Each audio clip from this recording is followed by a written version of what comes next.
Welcome to Lecture 8. In this lecture, we're going to talk more about potential, equipotential lines, and equipotential diagrams and try and tie it together with some examples. For this problem, let's use PhET. You can Google PhET electric fields. Let's use PhET to make an arrangement of three positive charges. Let's draw the electric field lines and the equipotential lines around those three positive charges. Here we'll remember that electric fields go away from a positive. Electric field lines can never ever cross because that would mean that the field had two directions at once, which is not possible. And equipotential lines are areas where the potential is always the same. We know those are perpendicular to the electric field lines. So we'll start by doing it with a simulation and then probably we'll draw a sketch afterwards. So here's a screen cap of a video I did doing that exact same thing. We'll start by putting in a positive charge. Immediately the electric field lines come up. Where the lines are bright, the field is strong. Where the lines are dim, the field is weak. When I put the three charges in, it looks like the field is 0 at the middle and it's strongest in the middle. The red indicates the strength of the potential, and now I move my sensor around till I find the potential. I'll draw my first line at about 25 volts. Looks like one of those fidget spinners. Draw my next line out at around 20 volts, so I'm going to space my equipotential lines by about 5 volts. Then as I move in, I'll draw my next line at 30 volts. It's kind of a circle around that lower right-hand charge. Draw one more at around 35. It's hard to be perfect on those. Then I'll draw lines around the other two charges. So we see we have circles in close to the charges and kind of a blob around the circles outside. In close to the charges, the electric field is strong, so the equipotential lines are close. Further away from the charges, the field is weaker and the equipotential lines are more spread out. So these simulations are super for when you're trying to draw these field lines. They can really help you visualize it. You should understand the theory to be able to draw these without a simulation, but this is a great tool just to make sure you're on the right track. Okay, now let's go through and let's make an actual sketch of what we just learned. So we've got three charges, they're positive. I'll draw the electric field lines in red. I know that the electric field lines go away from the charges.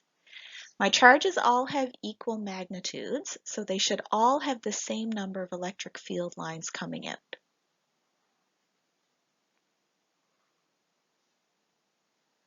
So they're all coming away from each other. I have 3 on each one now. I'd like to get a little bit more of that interaction between the charges.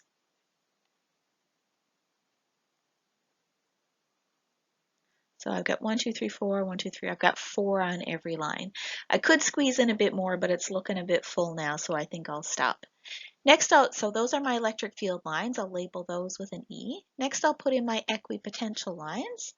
Remember, those are circles that go around my charge. They're close where the field is strong, and they're more spread out where the field is weak. And we've got a symmetry to this problem, so there's going to be a symmetry in the electric field lines. Okay, and then we've got our fidget spinner on the outside.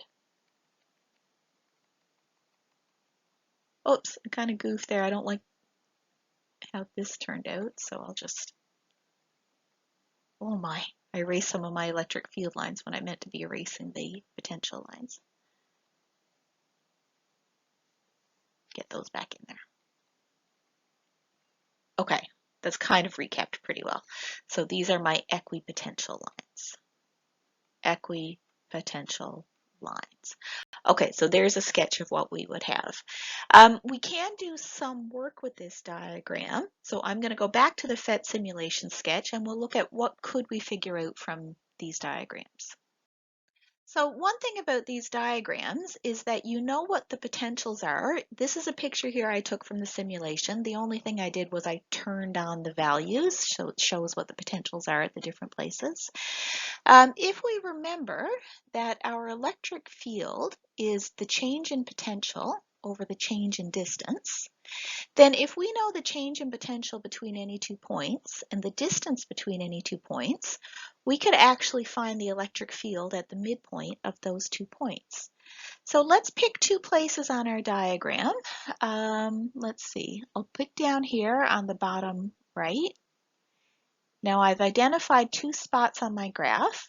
I can find my change in potential because the line on the left that I drew a dot on, everywhere on that line, the potential is 24.8 volts. So one of my potentials, V1, is 24.8 volts.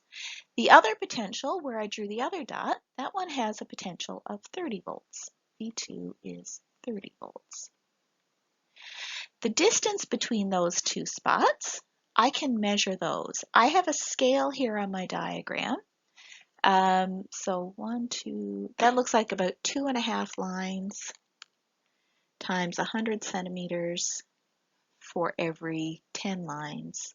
So that's about 25 centimeters. Okay, so I'm just using the scale here and counting the number of lines and finding that. So my delta S is about 25 centimeters. If you were doing this for an assignment or a test, you'd probably try and be really careful about that measurement just to get as accurate as you can, or if you were doing some research. So now I'm all set to find my electric field at the midpoint between those 2 spots. So E equals.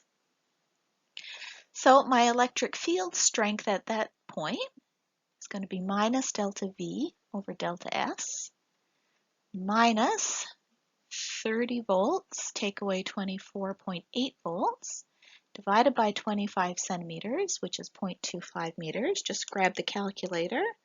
30 minus 24.8, divide that by 0.25, and we get 20.8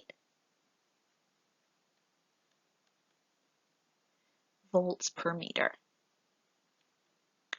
So that gives us the strength of the electric field. The direction of the electric field is going to be straight towards the left because it comes out of the positive. And at that point, it's probably starting to turn a little bit. We know that the electric field is perpendicular to those lines. It's kind of hard to get exact directions from these potential diagrams. Okay, it looks something like this. So mostly what we use these diagrams for is for getting the strength of the field. So the magnitude of the field at that point is 20.8 volts per meter or newtons per coulomb. Those are equivalent units. In this example, we'd like to find the potential between the plates of a parallel plate capacitor. Remember, a capacitor is made up of 2 sheets that have equal and opposite charges, and they're separated by some small distance. The electric field strength between the plates is the charge density divided by the constant epsilon naught, and the direction of the electric field is from positive to negative. We're going to use the expression for potential as a function of field to find the potential between the plates. Before we get started on our expression though, if we'd like to get an image of what this looks like, we can use a PhET simulation just to see the field lines and the equipotential lines. So I grabbed that PhET simulation. I didn't bother with a video here, but if you're interested in playing with it, by all means have a try. I just made one line of positive charge. I made one line of negative charge. My arrows show that my electric field do go from positive to negative. And let's go to the next slide. This one shows the potential. Now, I don't have an ideal capacitor on a computer screen. I can't make it an infinite size. So there is some variation in the potential, but mostly you see that those equipotential lines are pretty close to parallel, and they're pretty close to evenly spaced, both in distance and in potential. Okay, we've had a look at our simulation. Next, we'll do the math and we'll find the expressions.